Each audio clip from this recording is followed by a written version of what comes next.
Els tècnics comencen a treballar en el terreny on l'Ajuntament de Josa i Tuixén projecta un centre de la salut i l'aigua al voltant de la figura de les trementinaires.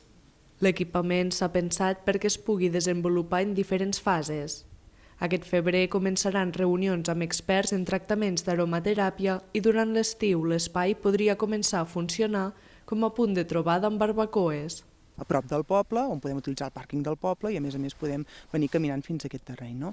Tot això, evidentment, està condicionat amb una normativa, amb una legislació al darrere que hem d'aplicar, evidentment, però que l'opció aquesta doncs, és possible i, a part d'aquesta de les barbacoes, també l'adequació de l'espai de museu a l'exterior, doncs, ja sigui amb uns plafons informatius i algunes cosetes que estem treballant a la part del Cadí Moixeró que ja avançarem quan ho tinguem més embastat. El consistori espera aconseguir uns 100.000 euros de fons externs per seguir desenvolupant la iniciativa.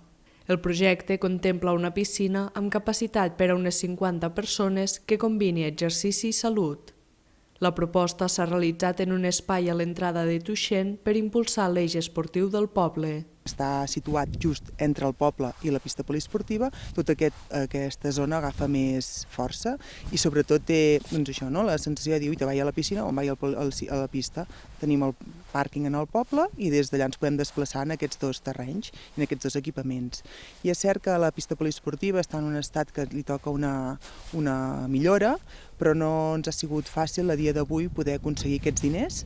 El projecte contempla 3 zones diferenciades, una de museu a l'exterior, una d'aigua i una de tractaments corporals.